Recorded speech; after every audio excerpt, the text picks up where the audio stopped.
আজকের রেসিপিতে থাকছে নিরামিষ ছোলার ডালের রেসিপি। যাদের ছোলার ডাল বানাতে গিয়ে ডাল গলে যায় বা যারা অনুষ্ঠান বাড়ির মতো ছোলার ডাল বানাতে পারো না, তাদের জন্য আজকের এই রেসিপি। ডাল আগে ভালো করে ধুয়ে পরিষ্কার করে নিয়ে 3 ঘন্টা জলে ভিজিয়ে রেখেছিলাম। এবার 3 ঘন্টা পরে জল থেকে তুলে নিয়ে প্রেসার কুকারে দিয়ে সেদ্ধ করে নেব। ডাল দিয়ে লবণ আর হলুদ দিয়ে দিলাম, আর জলটা দিলাম ডাল থেকে ঠিক হাফ ইঞ্চি উপরে থাকবে। আর মিডিয়াম ফ্লেমে 2টো সিটি দিয়ে নামিয়ে নেব।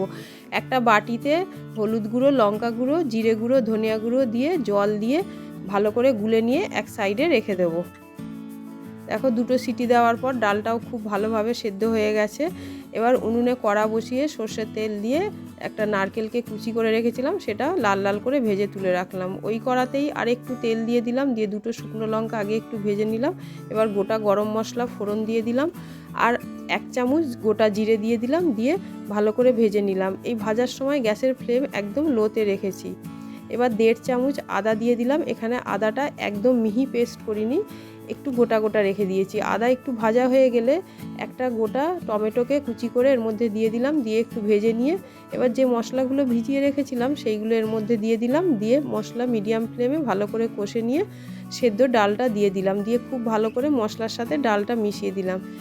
একটু ফুটে গেলে 2টো কাঁচা লঙ্কা দিয়ে দিলাম, আর ভেজে রাখা নারকেল কুচি আর কয়েকটা কিশমিশ দিয়ে দিলাম, দিয়ে খুব ভালো করে আবার মিশিয়ে নিয়ে ফুটিয়ে নিলাম।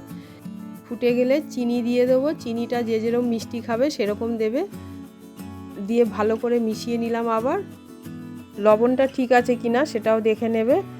এবার এর মধ্যে 1 চামচ গরম মশলা আর 1 চামচ ঘি দিয়ে খুব ভালো করে মিশিয়ে নিয়ে নামিয়ে নেব। তাহলে বন্ধুরা, কত সহজ পদ্ধতিতে অনুষ্ঠান বাড়ির মতন ছোলার ডাল বাড়িতেও বানিয়ে নেওয়া যায়। এবার তোমরাও একবার এই পদ্ধতিতে বানাবে, আর কেমন হয়েছে কমেন্ট বক্সে জানাবে।